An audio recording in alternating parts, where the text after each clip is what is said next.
আসসালামু আলাইকুম সম্মানিত দর্শক, আজকে আপনাদের নতুন নিয়মে চেইন লাগানো শেখাবো।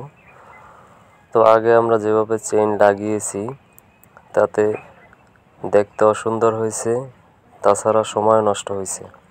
তো এখন যে নিয়মে চেইন লাগাবো তাতে ফিনিশিং আসবে ডাবল, দেখতেও সুন্দর হবে, আনকমন হবে।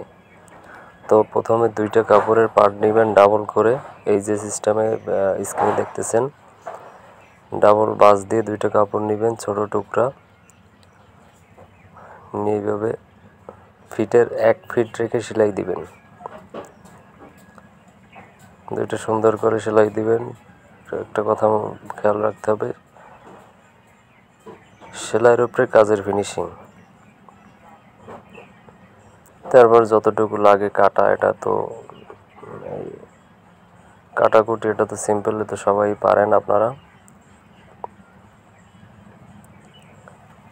এরপরে বডির যে পার্ট, বডির পার্টের সাথে এইভাবে মিলিয়ে নেবেন,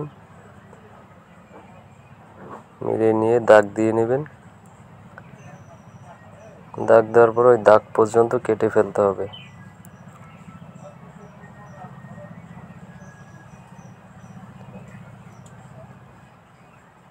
কাটার পরে কেচি দিয়ে একটু এইভাবে কোণে কেটে নেবেন।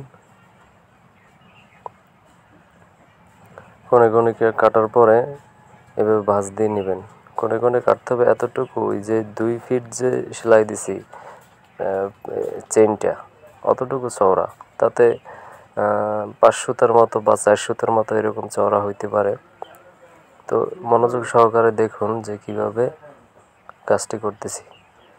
খুবই ইউনিক একটা ডিজাইন, একদম আপডেট ডিজাইনটা। দেখতেও যেমন সুন্দর, সময় বাঁচবে, সময় নষ্ট কম হবে। ওই যে 1 ফিট যে সেলাই দিছিলাম, ওই সেলাই বরাবর এই বডির পার্টটা ওর উপর দিয়ে সেলাই দিবেন, তাহলে ডিজাইনটা সুন্দর হবে।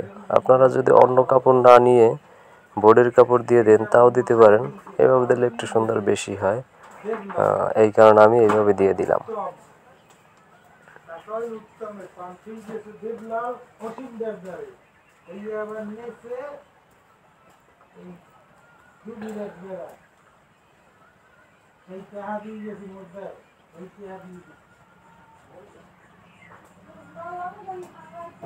সেলাই দেওয়া শেষ, দেখুন কত ফিনিশিং আসছে।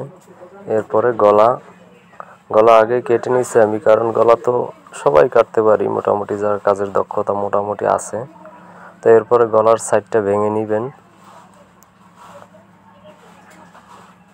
1 সুতো করে ভাঙতে হবে। ভাঙার পরে গলাটা বডির উপরে রেখে 1 ফিট রেখে বা 2 সুতো রেখে আমরা সেলাই করে নিব।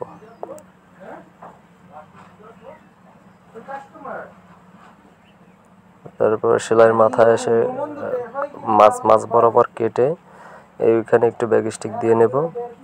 এরপরে আবার গলাটা মিলিয়ে আনবো, কাত থেকে গলাটা মিলিয়ে এনে এভাবে যতটুকু বাড়তে হয় কেটে ভাঁজ দিয়ে আবার এখানে একটা ব্যাগ স্টিক দিয়ে আমরা সামনের দিকে এগিয়ে যাব।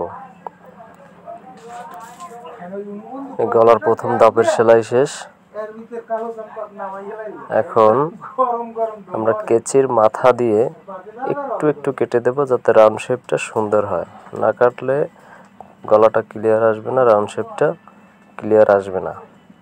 তো এরপরে এই যে একটু কেটে নিলাম, এটা দেখাইলাম। তো এরপরে এই গলার উপরে একটা চাপ সেলাই দিতে হবে, তাতে গলাটা টেকসই হবে। লবে দিবেন, বেশি ভিতরে দিলে আবার ফিনিশিং আসে না ওইরকম। একবারে গলার উপরে লবে দিতে হবে। এরপরে কেটে নিলাম। কাটার পরে কেউ গলাটা কেউ হাতের সেলাই দেওয়া যায়, তারপর মেশিন সেলাই দেওয়া যায়। তো আমি হাতের সেলাই দেবো, হাতের সেলাই দিলে দেখতে সুন্দর হয়। মেশিন সেলাই দিলে আমার অতটা দেখতে অসৌন্দর্য হয়, দেখতে ভালো লাগে না।